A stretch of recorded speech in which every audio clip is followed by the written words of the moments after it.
KPBS On Demand is supported by Walter Anderson Nursery, family-owned and operated since 1928, providing San Diego with gardening expertise and independent service for 4 generations. For more information, visit walteranderson.com. It's time for KPBS Midday Edition. On today's show, the arts and culture shaping San Diego. I'm Jade Hindman with conversations that keep you informed, inspired, and make you think.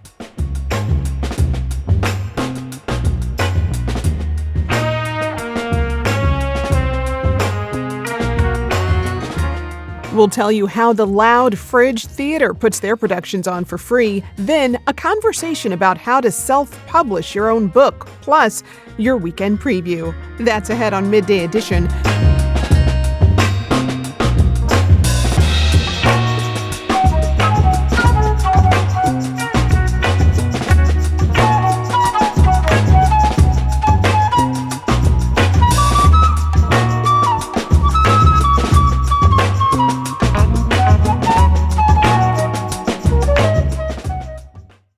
So Shakespeare is one of the most studied playwrights of all time.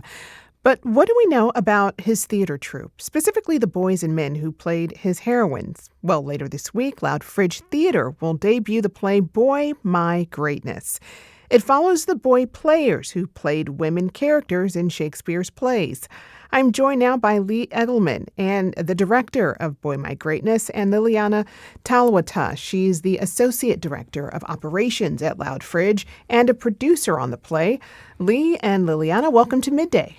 Hi. Thank you so much for having us. Thanks for having us. So glad to have you both here. Liliana, remind us how Loud Fridge got started and its overall mission. Yeah, Loud Fridge started 5.5 years ago now. There was a little COVID hiccup in there. But we are in our 4th full season now. It was started by 4 San Diego theater makers. And our tagline is we are all about making noise in the San Diego theater community, nurturing inclusive collaboration both on and off stage, hiring local artists, and embracing interdisciplinary creativity to tell bold, honest stories.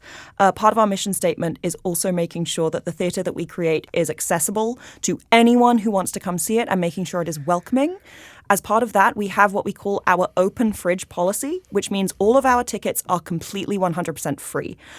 There is no pay what you can. There is no sliding scale. Our tickets are available for free for every production that we do because we want to make sure that everyone who wants to be able to see live theater in San Diego is able to. Wow. Well, tell us more about that policy, that open fridge policy, which I think is pretty cool, and why it was important to make the plays free of charge. I mean, it's all about accessibility, right? Yeah, absolutely. I think we see, I remember as a kid, I got to see a lot of theater growing up, and my parents would play a game of, okay, what's the average age in the room and how much are my small children bringing it down?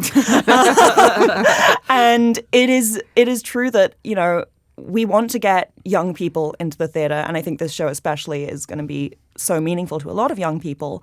And theater prices can be very inaccessible to a lot of young people. And so this was something that we started 2 years ago. In 2024 was the first time that we offered free tickets. And at the beginning of 2025 was when we said all of our tickets will be 100% free. And it does mean that we've seen our audiences shift to have a wider range of people from different backgrounds be able to come see our shows. And, you know, most theaters run on donations anyway. And so we just decided that we wanted to take that a step further. And, you know, we couldn't do what we do without our donors.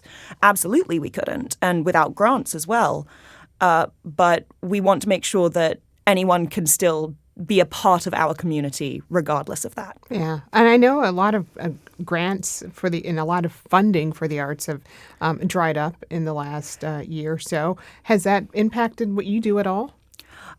We've been very fortunate so far in that we've had a lot of really fantastic donors in the San Diego community step up. Our production sponsor for this production, Beth Goodman, we could not be doing it without her. We've been very lucky to receive support from the Preppers Foundation as well. But it has definitely impacted us behind the scenes with how we go about I would say, hiring and funding our plays, but we have been fortunate in that we've been able to find other sources, and that is thanks to the generosity of San Diego theater communities. Yeah, that's great. Lee, you actually brought the play Boy My Greatness to Loud Fridge. What drew you to the play, and why did you want to bring it to Loud Fridge? Yeah, I did. So I found it when it was, I believe, in workshops, the original production in New York, and I saw a very short TikTok video about this show, and I immediately tracked the script down and read it about 5 times in a row, got deeply obsessed with it. The first time I read it, I thought to myself, I might actually die if I don't get to direct this show. It just brought together so many aspects of theater that I love. I'm primarily a Shakespeare artist, so getting to work on Shakespearean text, but in the context of the actors that are living in this backstage world, this place that usually the audience doesn't get to see, that we try really hard generally as theater makers to hide the rehearsal room from you, the audience, that it was such a special thing to me to get to put that on stage and to get to show the audience this is what the lives of artists look like when, the pretty lights aren't on and the costumes aren't finished yet and everyone's just kind of sitting around having a good time. So the combination of those things really meant everything to me. So tell me about the premise of this play and the themes that it explores. Yeah, for sure. So it follows 6 boy players, so 6 boys that are playing Shakespeare's women, and they range from age 12 to age 22, the ones that are still acting. And we also have a character who's a former boy player, that we see them in various stages of their lives. We see them just coming into the theater. We see one of them in his absolute last role, and we see 2 of them that are kind of somewhere in between. But the outside world is starting to intrude into this theater bubble that they've been living in. And it's all of them dealing with the intrusion of the outside world, with the intrusion of religious conservatism, with the plague, with all of these outside factors that are keeping them from being able to live the lives that they would prefer to be living. And Lee, you mentioned you're a Shakespeare artist. What do you think this play might reveal about Shakespeare's work and our understanding of it? Ooh, that's such a good question. I think that so much of Shakespeare's work was impacted by the actors that he had to work with, the actors that he was able to put on stage. I mean, and this is just a personal thought, but I think that a lot of the plays that we love so much, plays like Twelfth Night, plays like Two Gentlemen of Verona, the plays where we have characters that are boys playing women playing boys. I think that a lot of these transformational pieces were heavily affected by who Shakespeare had to put on stage, that I think we get to see a little bit closer into the world that he was working with. Mm-hmm. Yeah, and break that down for me a bit, right? For people who are listening and who don't know, like, what is a boy player? Why did boy players exist? What was the situation around theater in medieval times? I'm guessing we're taking it way back there. So yeah, yeah. So Jacobean theater, it was super interesting in that, and this wasn't a legal standard. This was a social and a cultural thing. Is there wasn't women playing women on stage. It was all boys ages 12 to 22 who were dressed as women, who were playing women on stage, and then after that they would age into male roles. And this was a social thing that, rather than being legally barred from the stage, that there was female actors, but it was seen as something that was inappropriate. It was seen as something that women shouldn't be on the stage. So instead they used boy players. Interesting. And well, Liliana, you're a producer on the play. Why did you want to throw your support behind Boy My Greatness? So we towards the end of last year, the second half of last year, Lee told me about this show multiple times. They've been very enthusiastic about this show. Very enthusiastic. And I was like, okay, let's throw together a living room read. And I remember in that read, it made me laugh and it broke my heart. Like it did all of these things in this cold read. And I think what hit me was we are blessed in 2026 to have a wealth of queer language. Like we have such specific language for all of these identities and sexualities. And this show is set in a time before we had that language. And yet we have 6 characters, 6 men as they are presented, who I think all have a specific sexuality and identity. I don't think any character has an identical, match in that front. And I know that the actors have thought about that a great deal. And for me, there was something so magical about watching these specific identities and specific sexualities be played out in a world where the language that we're lucky to have now didn't exist. And there was something so powerful about saying this language might be new. The language might be fairly recent, but these identities have always been here. We as queer people have always been here. And I thought that the best way I would be able to support getting this story told would be to throw Loudfridge's weight behind it, to convince the rest of Loudfridge that we should throw our weight behind it. And I think it's going to be a very meaningful play for a lot of the people who come to see it. Yeah. Well, Lee, you've described the play as both a love and hate letter to theater. Oh, yes. Explain that, please. What do you mean by that? Yeah, I mean, as actors and as theater makers, we deal with some very interesting experiences. I mean, when you spend so much of your life trying to transform yourself into something else to be seen on stage, a lot of who you are as a person becomes affected by the roles that you're doing, becomes affected by the people that you're surrounding yourself with. And this play really dives into, is it okay to love the theater even when it's hurting you, even when you are being hurt by the things that you're having to portray on stage, even when there's things that are happening behind the scenes that are causing an absolute tempest in your personal life. And it's also, is it okay to hate the theater when it's taking care of you, when it's putting food on the table, when it's putting a roof over your head, and also it's causing these interpersonal issues? That it's such a beautiful piece. The playwright Zoe did an absolutely amazing job with diving into what it is to be a theater maker, both the love and the joy of creation and the camaraderie with the people around you. I mean, they really become your family in a lot of ways, and also you're dealing with the outside world as well. You're dealing with the difficulty of trying to put art on stage in a world that isn't necessarily open to that art. Underneath systems maybe that aren't necessarily open to it. Yeah. Well, I mean, given all that, what's your relationship to theater making and acting? What's been your own journey in the arts, Liliana? I have been working as an actor since I moved to San Diego I moved in 2020, started working as an actor in 2021 for, I think, obvious reasons. But I've been involved in theater and in love with theater for my whole life, essentially. I was very lucky to be able to go to shows a lot growing up. And it was something I always wanted to do. It was what I went to college for. And I've worked in San Diego as an actor and as an assistant director and as a director before.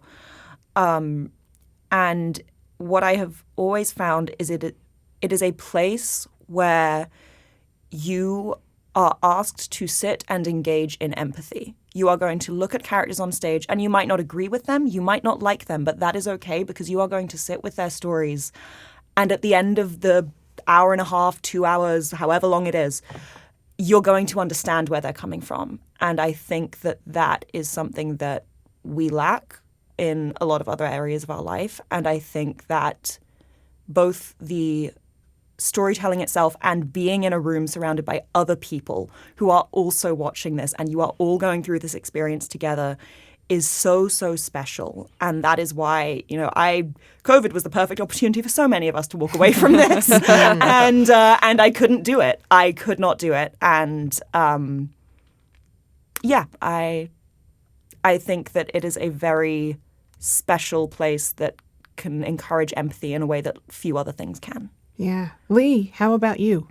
Yeah, so I've been an actor for about 10 years now. I grew up in a really sports-heavy family. I grew up playing competitive sports, and I also grew up with a grandma who made sure that her Shakespeare-obsessed grandkid was at every single Shakespeare show that rolled through town. We saw hundreds of plays together. I think she took me to my first Shakespeare when I was around 6, I want to say. So I like to say that I speak it as a second language. But when I stopped doing competitive sports about 10 years ago or so, I thought to myself, well, I got to have something else to fill all of these hours. So I dove into theater, and it's been the love of my life. Wow. Well, what do you ultimately want people to take away from Boy My Greatness? I want them to take away the recognition that queer and trans people have always been a part of theatrical history. And I want them to take away a deeper understanding of what it is to be an artist, what it is to be a queer person. I want them to take away as well a connection with the people that were living hundreds of years ago, because in so many ways, Boy My Greatness is very specifically placed. It's very specifically placed in 1606, but so many of the problems that they are dealing with in this play and so many of the joys and the triumphs that they're dealing with, it could absolutely be taking place in a rehearsal room in 2026 as well. That I think that it's so important for us as people to be able to draw direct parallels to the people that came before us, to realize that we have always been this way, that the human experience, that I want them to be able to connect with the global history that we all belong to. Mm-hmm. Yeah. Well, what about you, Liliana? I mean, what do you want people to take away, and where can people see it? I want people to walk away knowing that much the same, these identities have always existed and always been here. And hopefully a lot of people will see themselves on that stage and feel seen and feel heard. If you would like to come see it, we are running from this weekend. We open this Sunday, July 5th, and we are running until July 19th at the Moxie venue in the college area. If you would like to reserve a ticket, even though our tickets are free, we do ask that you reserve them because we do book out. So you can reserve tickets by going to loudfridge.com. And there'll be a link right on the homepage for you to buy tickets. And we really hope to see you there. We have a couple talkbacks lined up. We have a Pride Night next Friday. So if you want to come to that would be fantastic. We'd love to see you there. All right. I've been speaking with Liliana Talwata, Associate Director of Operations at Loud Fridge and a producer on Boy My Greatness, and Lee Engelman, Director of Boy My Greatness. Boy My Greatness officially opens to the public on Sunday, July 5th. And of course, we will include a link and more information in our show notes at kpbs.org/midday edition. Lee, Liliana, thank you so much for joining me. Thank you, Jade. Thanks for having us.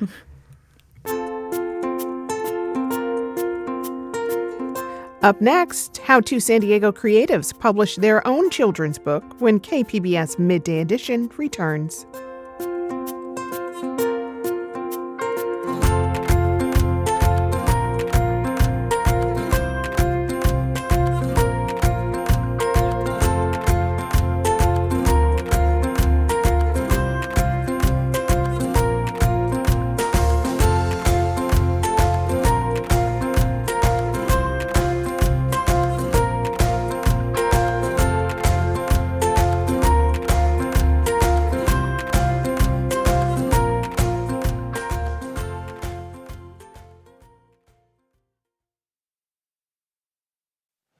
Here in Southern California, we know all too well the devastation wildfires can cause. That's why our mission is to stop the next one before it starts.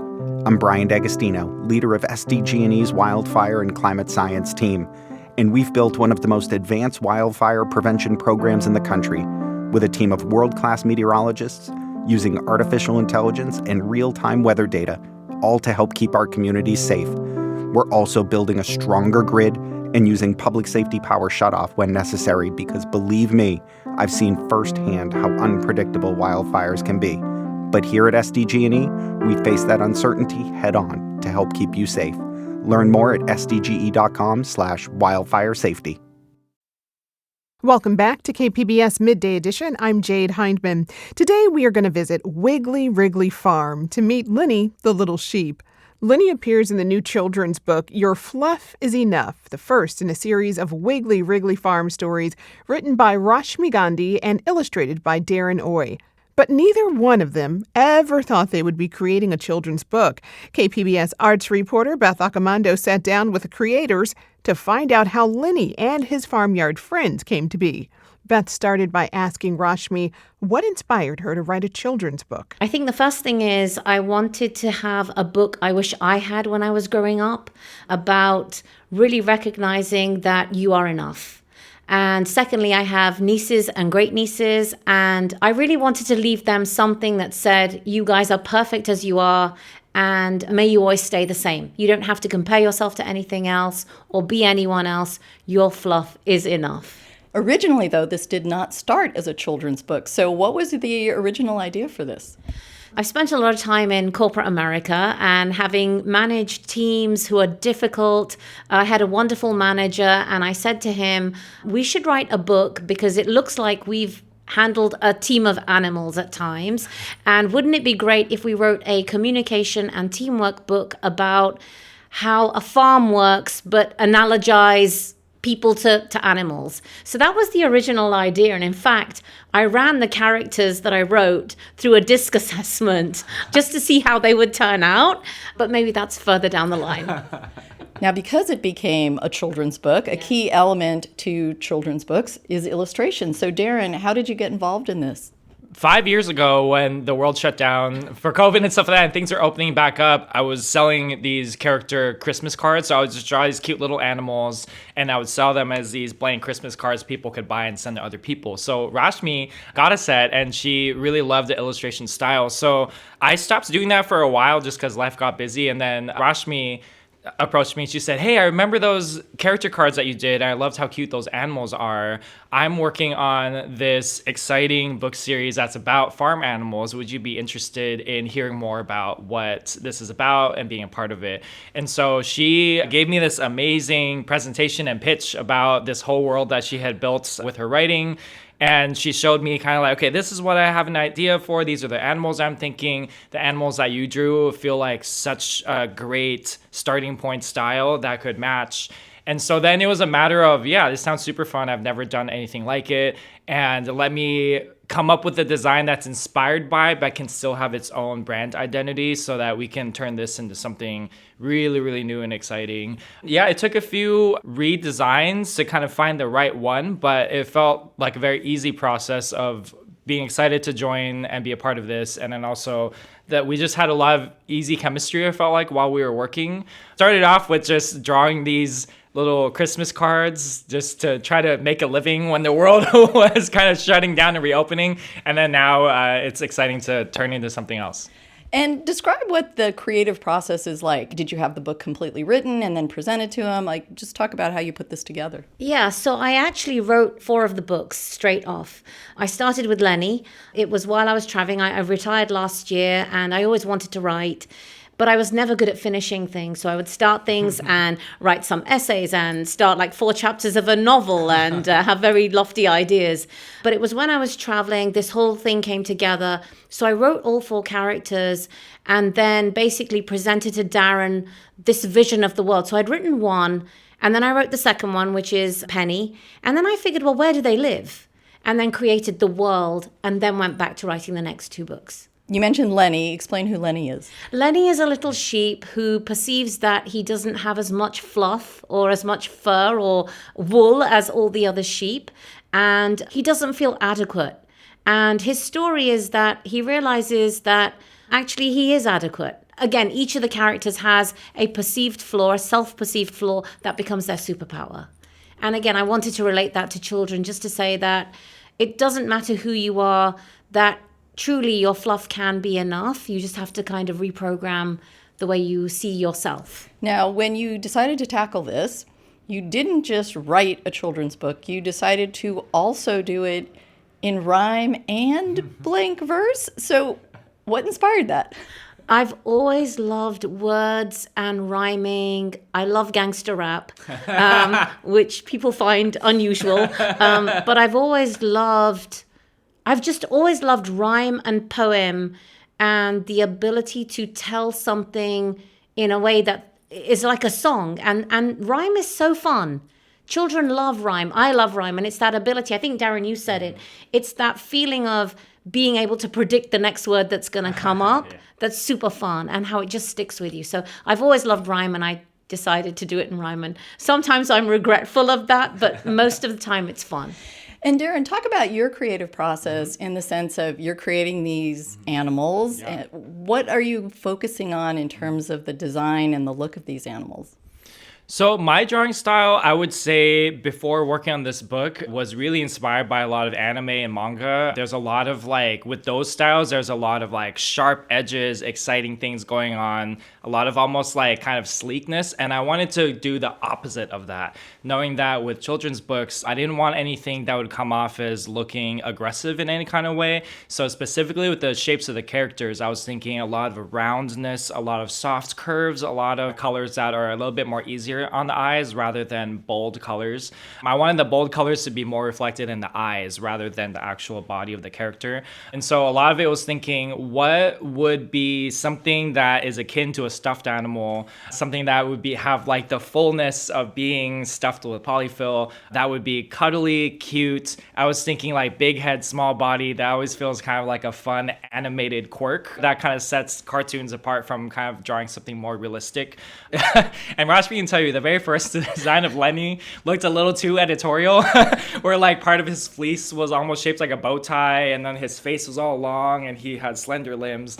And then Rashmi said, okay, this is nice for something else, redesigned to make him a little bit more cuddly and sweet. So ultimately it came down to how do we create a character that has that stuffed animal look? And once we answered that question of, can this character be turned into a stuffed animal that kids would want to bring home with them? Once we answered yes to that question, that's where it felt okay, this is the design we can land on and now develop further. Original Lenny looked like he was buff at the gym. He worked out at least 4 days a week and ate a diet of protein and whey peptides. powders, Yeah. But I think the other piece, Darren, you said, which was really important during the process, was the characters should be ones that all children can draw. Mm-hmm. And that, I think, was really key in the way that you came up with the design. So yeah, because to me, when I was growing up, I watched a lot of Disney films, the Disney Renaissance era in the 90s to the 2000s. And so a lot of those characters felt like they were simple, in quotation, simple to draw for a kid that was just trying to replicate the simple shapes. There's a head, there's some arms. A lot of the costuming even were just color blocked sections. And so as a kid learning how to draw, easily being able to copy these Disney characters that were such a simple, accessible reference to me at that point, I then thought, well, these characters should also have that kind of easy to replicate. The colors aren't super crazy. There's maybe the color palette of each character is 5 colors at the most. And I tried to limit that to make sure that there wasn't any over complex things that people would have to think about when trying to replicate drawing these characters.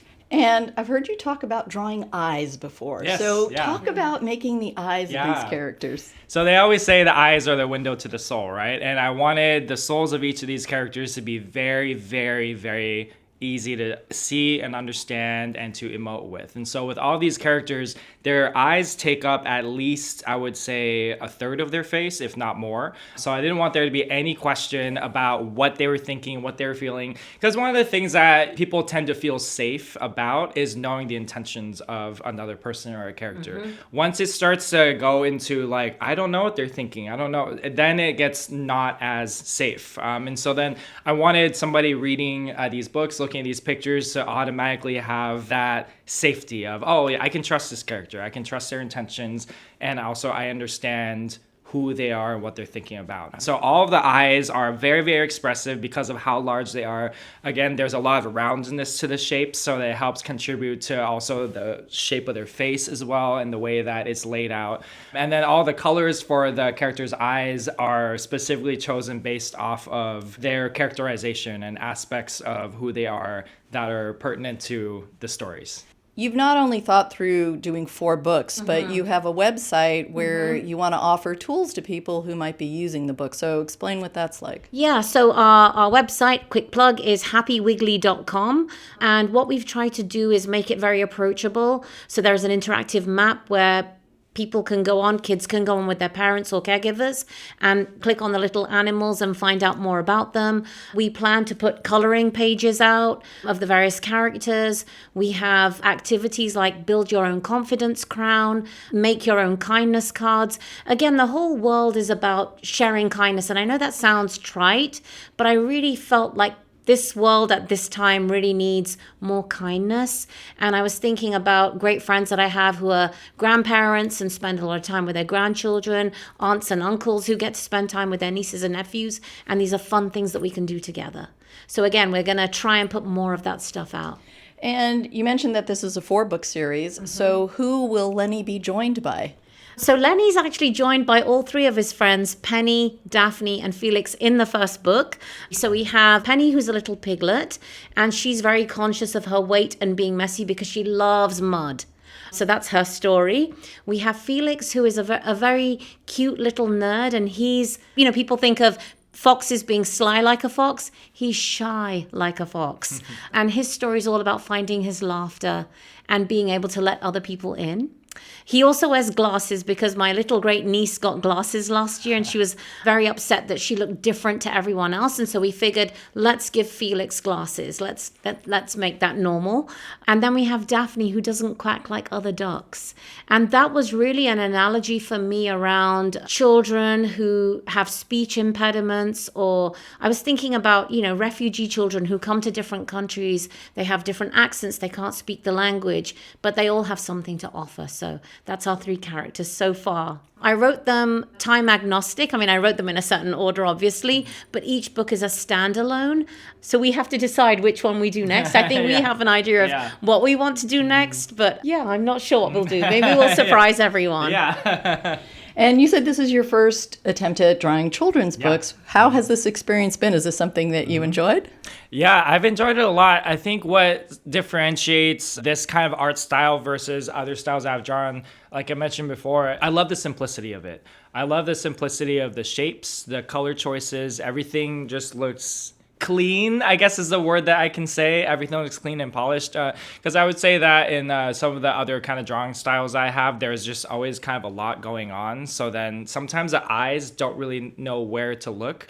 Whereas with creating this book, I wanted there to not only be the aspect of hearing the story and being able to process it that way, I wanted the eyes to have a journey that it could go. So the way that the text is laid out, the way that the characters are positioned in the pages, I wanted there to also be a visual journey that is easy for the eyes to follow where it needs to go. So it was kind of a mixture of a drawing style that develops from simplicity mixed with, I want to create a roadmap that's part of the experience for the visual aspects of the book. So I love the simplicity of this because I feel oftentimes I'm drawing way too much. Well, Darren's also an amazing illustrator, right? So I think it's like a way for you to show off how good you can draw. Yeah. And I think the thing that we both realized was this journey of minimalism in some ways, and certainly from earlier versions of the book to what actually came out, we really invested in negative space. Yes.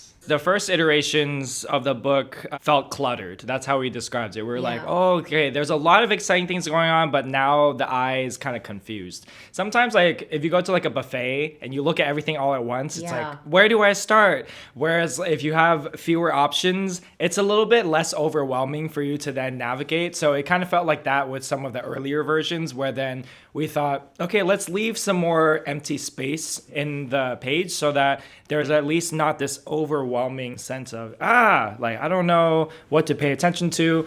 And so then it was this back and forth in the design of trying to figure out how minimalism would then help to bring out more of the story.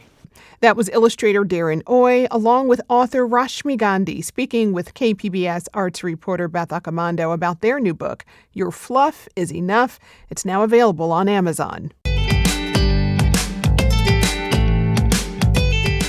Up next, a preview of weekend arts events. KPBS Midday Edition is back after the break.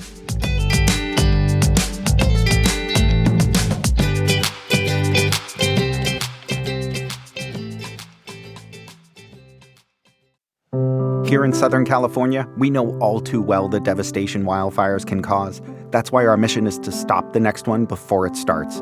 I'm Brenden Tuccinardi, leader of SDG&E's Wildfire and Climate Science team, and we've built one of the most advanced wildfire prevention programs in the country with a team of world-class meteorologists using artificial intelligence and real-time weather data, all to help keep our communities safe. We're also building a stronger grid and using public safety power shutoff when necessary because, believe me, I've seen firsthand how unpredictable wildfires can be. But here at SDG&E, we face that uncertainty head-on to help keep you safe. Learn more at sdge.com/wildfire safety. Welcome back. You're listening to KPBS Midday Edition. I'm Jade Hindman. For our weekend preview, we'll take a look at some artistic, patriotic, and unusual things to do for the 4th of July weekend, from pie-eating contests and fireworks to indie rock and street festivals. Joining me with all the details are KPBS arts reporter Julia Dixon-Evans and someone new to the scene, KPBS web producer Brenden Tuccinardi. Welcome, Julia. Welcome, Brenden. Hey, Jade. Thanks for having us.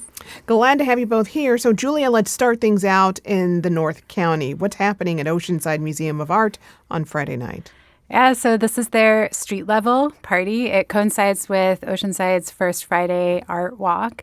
Oceanside Museum of Art has live music, they have food and drinks, and then you can tour the museum for free with docent-led tours.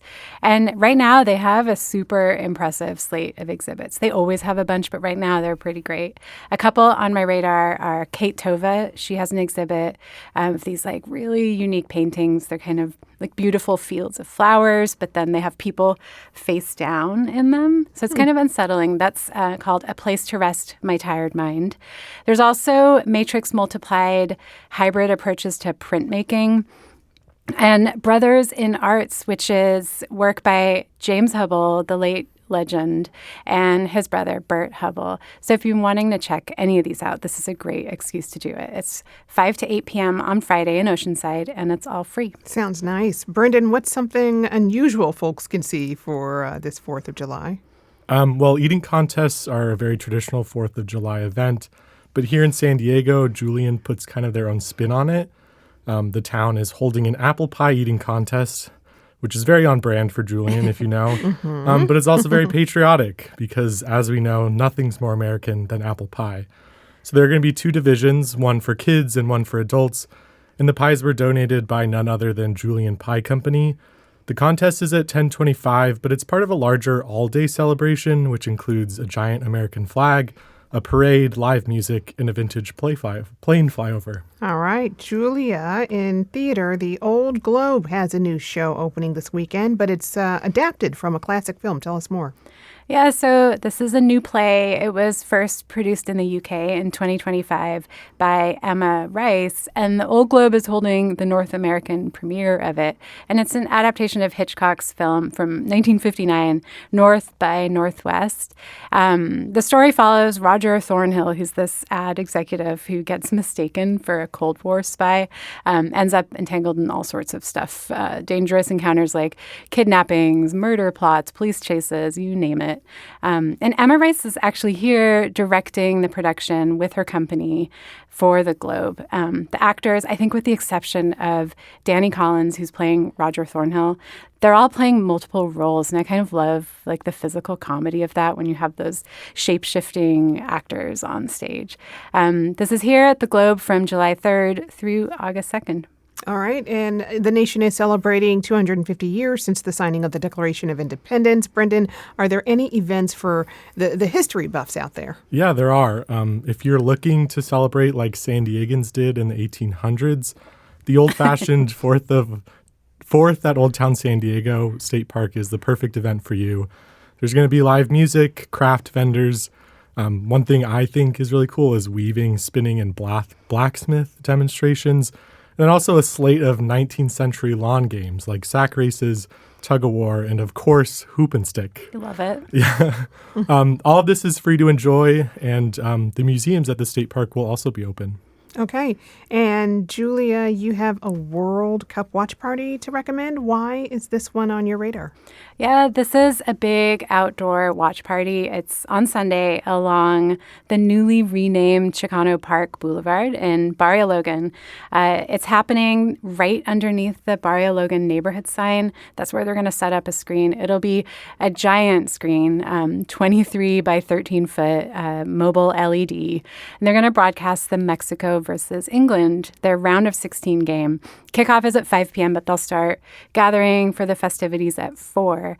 They say bring your own chairs or blankets and snacks. It's totally free. And I have to confess that I love the England team. I was born in England, but also I recently got to watch the Mexico game earlier this week with KPBS border reporter Gustavo Solis. And now I'm also indoctrinated as a Mexico fan. So emotionally, this is basically like the finals for me. I also think that both of these teams could easily have made it to the finals, so it should be one of the best matchups in the World Cup so far. But yeah, and while you're in Barrio Logan, there's tons to do. So if you're looking for art, there's plenty of that. I want to specifically shout out Por Vida Cafe. They have a new exhibit by muralist and Chicano artist Ricardo Islas. It's called Mixtape, and Por Vida is open every day until 6. So. All right. Well, Brenden, a San Diego soccer team plays this weekend. Tell me more about the Wave FC match on Saturday. Yeah, so for soccer fans looking to catch the action live, Wave FC is playing New York's Gotham FC at Snapdragon Stadium. The team is doing a bunch of 4th of July promotions and giveaways. The best one, in my opinion, is the $1 hot dog deal. I think if I were going, that would be very dangerous for me. And Wave FC is number 1 in the league right now, so the team has a target on their back. So I expect it to be a pretty good match. But I think the best part of all is that tickets start at $20. Well, all right, that's good. I'm excited about the hot dog. Yeah, true. $1? Come on, Costco is. I don't think they're doing better than that. That beats Costco. Yeah. I know. All right. Well, Julia, what's on your radar? What's on your radar rather for live music this weekend?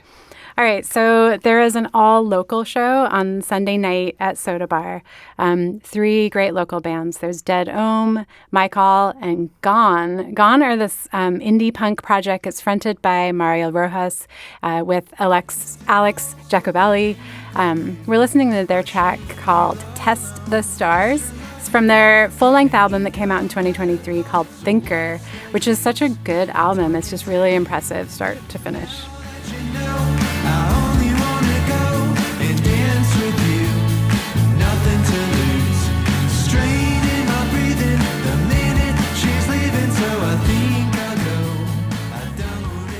And Michael and Dead Ohm are also great. I really love Michael's kind of like goth synth new wave sound. And tickets for the show are just $10, including fees. So yeah, that's important because it's rare to see a show that cheap. All right. Well, Brenden, you've done all of the homework here and put a list together of places where we can check out fireworks displays. But what stood out to you? Yeah, I'm definitely KPBS's resident fireworks expert right now. But a couple events caught my eye. First is in Oceanside, which actually does their fireworks show on the 3rd. It's 4th of July, but also it celebrates the founding of the city. Something to note, this year the city is doing a combination drone and fireworks show, and I'm kind of curious to see how that works. But if you're looking to ditch the fireworks entirely, La Jolla is again doing a drone show over La Jolla Cove. And then further south in downtown, the Big Bay Boom returns. If you aren't aware, fireworks launch from 4 barges anchored in San Diego Bay.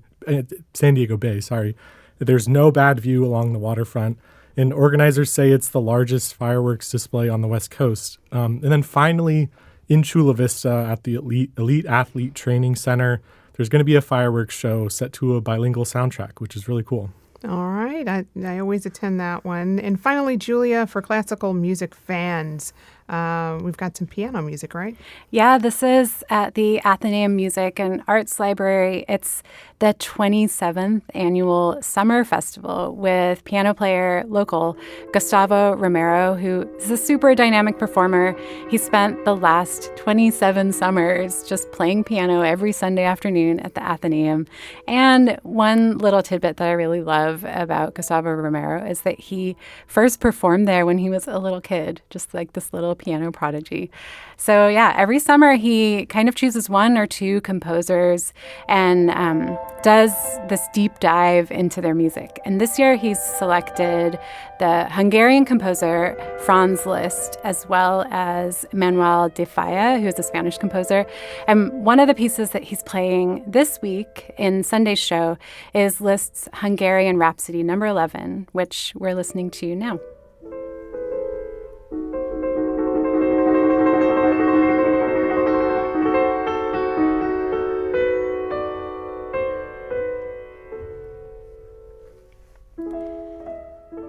And the Summer Festival has a concert every Sunday in July at 4 p.m. at the Athenaeum, their space in La Jolla.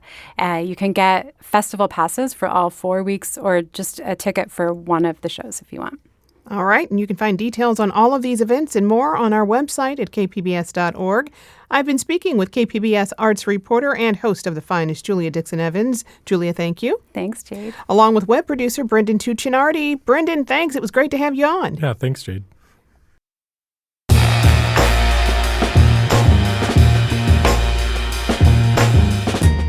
That's our show for today. I'm your host, Jade Hindman. Thanks for tuning in to Midday Edition.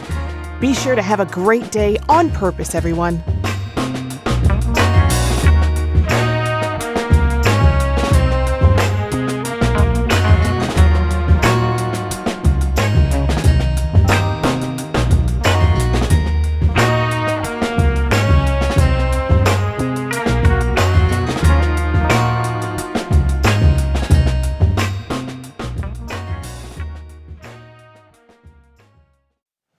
Here in Southern California, we know all too well the devastation wildfires can cause. That's why our mission is to stop the next one before it starts.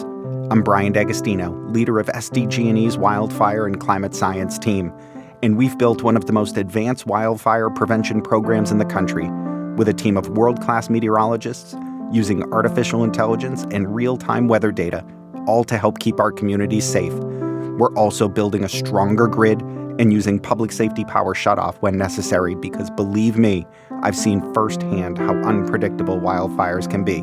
But here at SDG&E, we face that uncertainty head-on to help keep you safe.